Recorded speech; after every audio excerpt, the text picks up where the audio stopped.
Trick or Treat.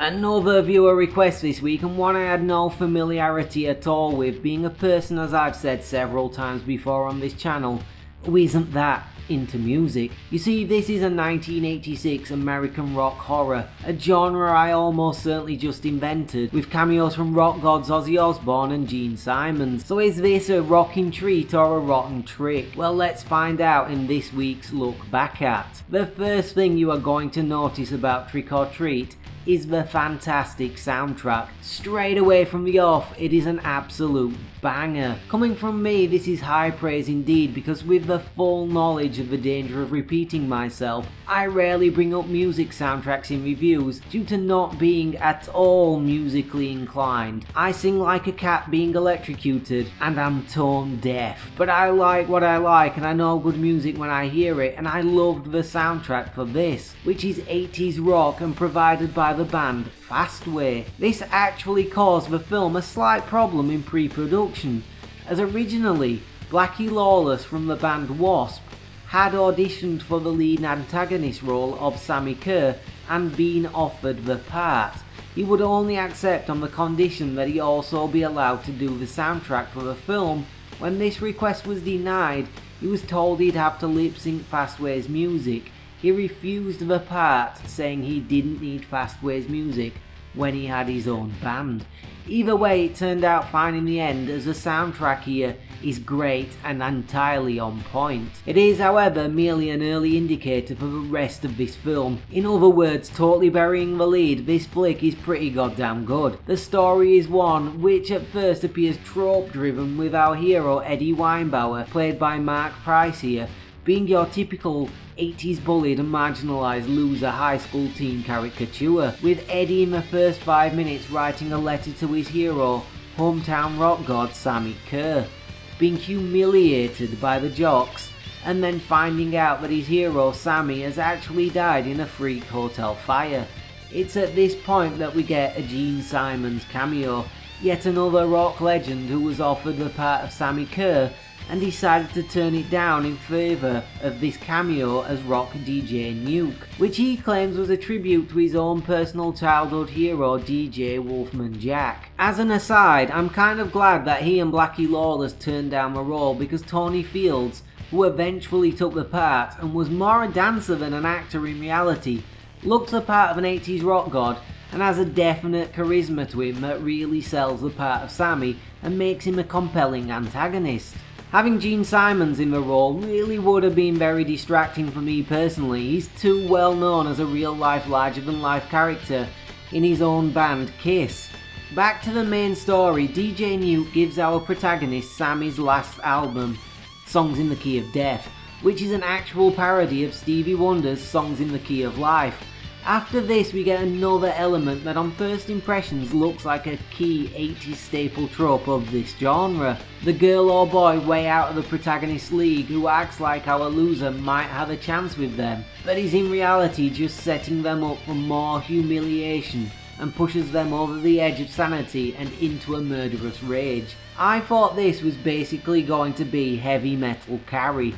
I am so happy to report that it isn't at all. What we get is Heavy Metal Freddy from Nightmare on Elm Street instead, with Eddie being humiliated once again by the bullies, but saved by the girl. Can I just say too, this scene is less bullying and more straight up attempted murder. The scenes of high school violence in this are fairly brutal and kinda realistic really.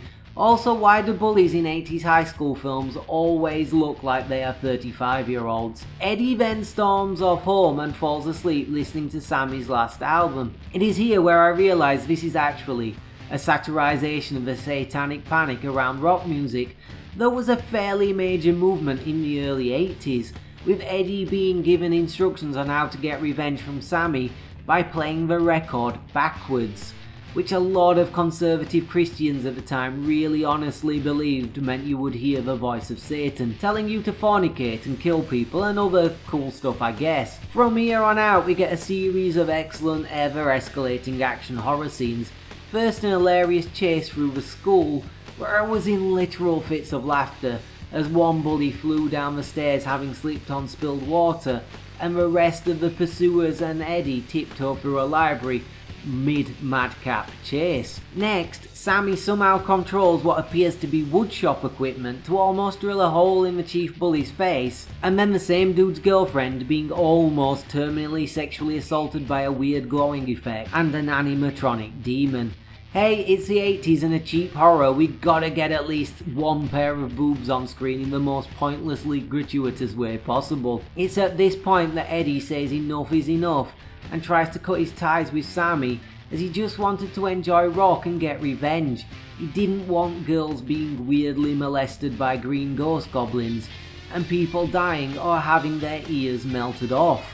The characters here are all enjoyable really, with Eddie being the real standout, seemingly at first being nothing more than a trope, but actually being a fairly realistic depiction of a marginalised teen who just wants to enjoy the things he enjoys. We also get an Ozzy Osbourne cameo as a Christian preacher talking head decrying the evils of rock at this point. If the fact a man infamous for biting the head off a bat on stage playing a satanic panic talking head doesn't tip you to the fact this film is in part satire of that entire movement, and I don't know what will. This all finally culminates in Sammy Freddy Krueger style, forcing his way out of some speakers in a fairly creepy effect and gaining corporeal form, and tricking Eddie's friend Roger into playing his song at the Halloween dance, where he performs on stage much to the delight of everyone, then starts zapping kids randomly in the crowd with electrical energy from his guitar, instantly turning them to dust. Before a combination of Eddie, the girl who is now a genuine love interest, and Roger, his friend, stop him. These scenes all highlight the great special effects, lighting and cinematography, with them making copious use of filling a room with smoke, then getting shafts of light to shine through windows and openings in the background, giving them a cheap but highly effective look and feel.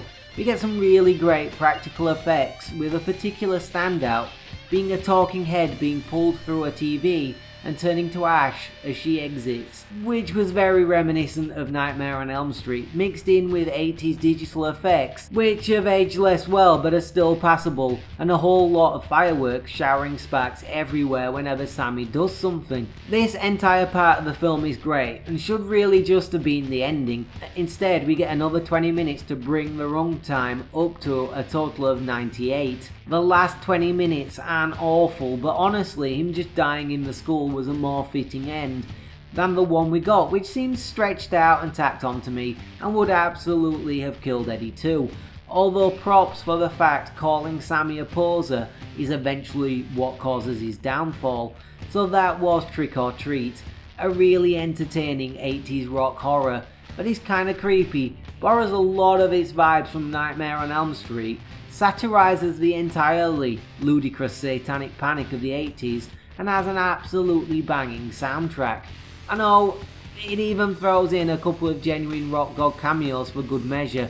It was definitely a rocking treat, go watch it. If you want to request a video, like, comment and subscribe, and I will try my best to acquire a copy of the film and do a review. Thanks to Mark at Nerdcage Live for requesting this one. Check his channel out if you like all things nerd.